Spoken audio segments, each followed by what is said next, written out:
Bismillahirrahmanirrahim. Assalamualaikum warahmatullahi wabarakatuh.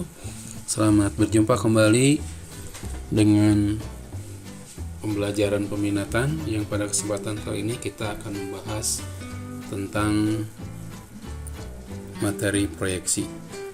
Baiklah, saudara sekalian, sebelum kita mulai, kita buka dengan bacaan Bismillahirrahmanirrahim. Untuk lebih jelasnya, marilah kita buka slide tentang proyeksi.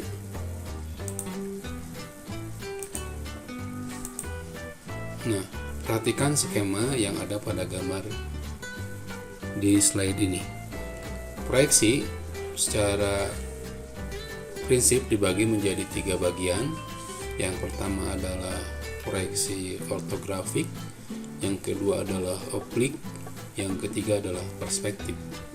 Untuk oblik itu sendiri dibagi menjadi 2 jenis. Jenis yang pertama adalah proyeksi majemuk dan proyeksi aksonometrik. Nah, untuk proyeksi majemuk ini adalah ada 2 buah, yaitu proyeksi Amerika dan proyeksi Eropa. Nah, kedua proyeksi ini biasanya digunakan untuk menggambar 2 dimensi. Dan di Indonesia kita menggunakan atau berkiblat sama proyeksi Eropa. Selanjutnya, untuk proyeksi aksonometrik itu terdiri daripada 3 buah jenis. Jenis yang pertama adalah proyeksi isometrik, kemudian yang kedua adalah proyeksi dimetrik, dan proyeksi yang ketiga adalah proyeksi trimetrik. Sedangkan untuk proyeksi oblik atau juga sering disebut dengan proyeksi miring terdiri dari 3 jenis. Yang pertama adalah kabinet, yang kedua adalah cavalier, yang ketiga adalah improvid, dan yang terakhir adalah proyeksi perspektif. Untuk proyeksi perspektif itu dari 3 jenis. Jenis yang pertama adalah perspektif 1 titik lenyap, yang kedua adalah perspektif 2 titik lenyap, dan yang ketiga adalah perspektif 3 titik lenyap. Nah, untuk perspektif 3 titik lenyap dibagi menjadi 2 bagian, yaitu atau 2 jenis, yaitu proyeksi objek miring dan proyeksi bidang gambar miring. Nah, dari proyeksi isometrik sampai proyeksi perspektif itu biasa digunakan untuk menggambar 3 dimensi. Ya, apa itu 3 dimensi? Nanti kita akan bahas lebih detail selanjutnya.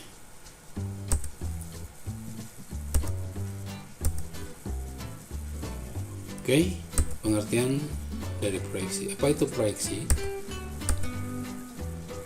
Nah, proyeksi itu bayangan hayal dari benda yang dipandang, di mana pada kenyataannya bayangan hayalan itu merupakan sebuah gambar yang menunjukkan bentuk benda yang dipandang oleh pengamat.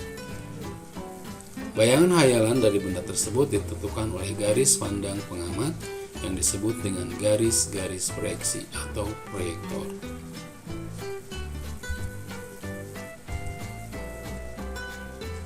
Apa pentingnya gambar proyeksi? Dengan gambar proyeksi, kita dapat mengetahui letak, bentuk, dan ukuran dari benda-benda teknik, baik berupa pandangan, sebelah dalam ataupun tampak luar dari segala macam bentuk benda yang akan digambar.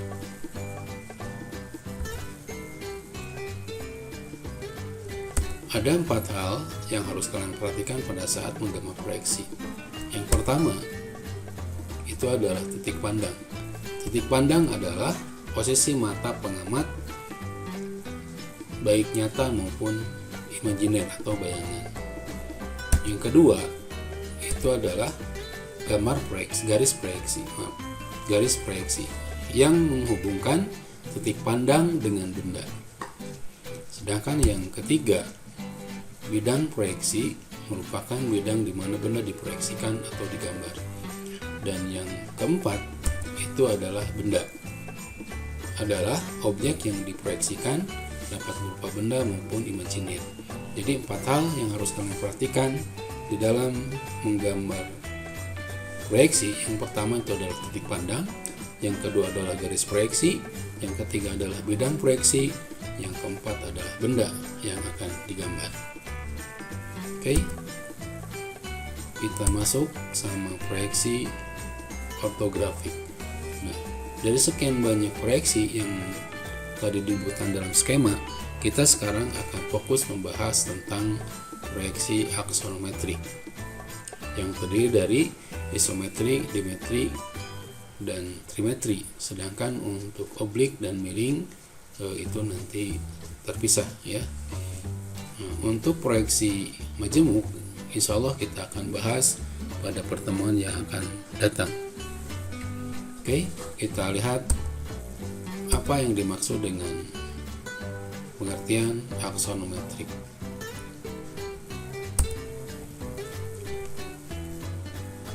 Pengertian aksonometrik itu adalah proyeksi menggambar benda dengan ketentuan, sudut proyeksi, dan skala pendekatan yang telah ditetapkan melalui proyeksi isometri, dimetri, dan trimetri. Oke, kita lihat lebih detail jenis-jenis daripada proyeksi aksonometrik. Yang pertama itu adalah proyeksi dimetri. Apa saja kan yang harus kita perhatikan pada saat kita menggunakan proyeksi dimetri? Kita lihat pada gambar di sebelah, Bapak telah menayangkan sebuah bentuk contoh daripada gambar proyeksi dimetri. Nah, proyeksi dimetri itu terdiri daripada 3 sumbu ya, atau 3 garis. Sumbu yang pertama itu adalah sumbu X, sumbu yang kedua adalah sumbu Z, sumbu yang ketiga adalah sumbu Y. Untuk perbandingan garis itu menggunakan pola 1 berbanding setengah berbanding 1. Artinya, kalau misalkan kita memiliki panjang 40 mili, 40 mili di lapangan, maka kalian digambar itu ditulis 40 mili karena perbandingannya 1 berbanding 1. Sedangkan pada sumbu Y, apabila di lapangan itu adalah 40, maka kalau digambar sumbu Y di sini adalah 40 dibagi 2 karena 1/2. Artinya 40 dibagi 2, jadi 20 mili. Sedangkan untuk sumbu Z itu adalah 1 atau 1 berbanding 1. Kalau misalkan tingginya adalah 40, maka digambar pun tinggi itu sama adalah 40 mili atau misalkan 4 cm. Nah, itu adalah contoh daripada proyeksi dimetri. Nah, jangan lupa untuk proyeksi dimetri itu adalah dibentuk dengan 2 sudut.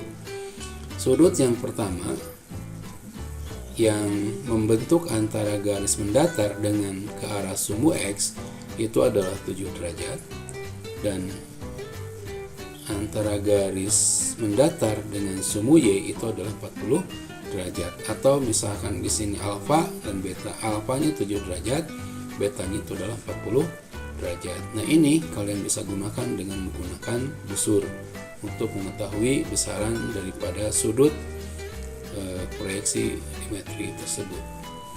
Oke, kita lihat proyeksi yang berikutnya, itu adalah proyeksi isometrik. Hal apa saja yang harus diperhatikan dalam proyeksi isometrik, maka kalian perhatikan gambar di sebelah ini. Nah, dilihat dari sumbu ya, atau perbandingan sumbu. Untuk perbandingan sumbu isometri itu adalah X berbanding Y berbanding Z ya. Kalau misalkan diangkakan itu adalah 1 berbanding 1 berbanding 1 dengan jarak antar sumbu adalah 120 derajat. Jadi kalau misalkan proyeksi isometri itu dibentuk dengan 2 sudut yang sama ya. Besaran untuk sumbu X-nya, besaran untuk sumbu X dan Y itu adalah 120 derajat. Sedangkan antara bidang garis datar ke sumbu X itu adalah 30 derajat, terhadap sumbu Y itu adalah 30 derajat. Atau alfanya 30 derajat, betanya adalah 30 derajat. Untuk perbandingan garis itu adalah 1 berbanding 1. Untuk sumbu juga sama 1 berbanding 1. Untuk sumbu Y juga 1 berbanding 1. Kalau misalkan panjang sumbu X di lapangan itu adalah 20 mili atau 2 cm, maka digambar pun sama, di sini ada 2 cm. Kalau misalkan sumbu Y di lapangan, ini adalah sumbu Y di lapangan itu adalah misalkan 40 mili, maka digambar pun sama 40 mili atau 4 cm. Kalau misalkan arah sumbu Z-nya itu adalah 20 atau misalkan 10, maka pada sumbu Z digambar pun itu adalah 10 ya, karena di sini menggunakan prinsip 1 berbanding 1. Oke, itu adalah salah satu prinsip yang harus kalian perhatikan pada saat menggambar proyeksi isometri. Baik, yang berikutnya kalian perhatikan adalah proyeksi trimetri ya. Apakah yang dimaksud dengan proyeksi trimetri, atau apa-apa sajakah yang harus kalian perhatikan yang berkaitan dengan proyeksi trimetri? Perhatikan gambarnya. Nah, kita lihat proyeksi trimetri, kemiringan gambar jika menggunakan dengan sudut yang sama semuanya. Artinya ketiga sumbu ini adalah sumbu X, ini adalah sumbu Z, dan ini adalah sumbu Y. Maka masing-masing itu dibentuk dengan sudut yang sama. Untuk perbandingan garis itu adalah 1 banding 1 berbanding 1 ya. Kalau misalkan ini 5 cm, yang ini pun 5 cm. Kalau misalkan di lapangan 5 cm, maka digambar pun 5 cm. Kalau misalkan tingginya 3 cm, maka digambar pun 3 cm. Dan sumbu X-nya pun sama ya. Kalau misalkan di lapangan 5 cm, maka digambar pun 5 cm. Yang terpenting, ciri khas dari trimetri adalah dibentuk dengan sudut yang sama, 60 derajat, 60 derajat, 60 derajat. Itulah yang dikatakan proyeksi trimetri. Nah, sebagai terakhir, yang tambahan yang akan kita bahas adalah proyeksi oblik atau proyeksi miring ya. Apa hal yang harus diperhatikan dalam proyeksi miring? Kita lihat dulu gambarnya. Nah, di sini Bapak sajikan gambar tentang proyeksi miring ya. Sama, proyeksi miring pun dibentuk dengan 3 sumbu. Ada sumbu X, ada sumbu Z, dan ada sumbu Y. Untuk sudutnya ini terdiri juga 3 ya. Ada 3 sudut yang membentuk daripada proyeksi miring tersebut. Yang pertama, searah dengan sumbu X itu membentuk 0 derajat ya. Yang menggaris mendatar ini itu membentuk 0 derajat. Sedangkan antara sumbu X dengan sumbu Z ini adalah membentuk sudut 90 derajat. Kalau terhadap sumbu Y dan sumbu Z itu adalah 45 derajat. Sedangkan antara bidang datar atau garis datar terhadap sumbu Y itu adalah 45 derajat. Nah, bagaimana dengan perbandingan garisnya? Nah, kita lihat ada misalkan di sini contoh proyeksi miring Cavalier dan proyeksi miring kabinet. Nah, untuk proyeksi miring Cavalier, sumbu X-nya itu adalah tetap. Artinya, kalau misalkan kalian menggunakan perbandingan 1 berbanding 1 gitu ya. Nah, maka itu yang disebut dengan untuk sumbu X-nya menggunakan perbandingan 1 berbanding 1, maka itu dikatakan proyeksi miring Cavalier. Sedangkan kalau misalkan kalian untuk sumbu X-nya itu dibagi 2 atau dibagi 3 atau panjangnya itu dibagi 4, nah, maka itu yang dikategorikan sebagai proyeksi miring kabinet. Nah, siswa sekalian, ini adalah salah satu bentuk contoh bidang gambar dengan menggunakan proyeksi miring ya. Ini adalah sumbu X yang tadi 0 derajat gitu ya.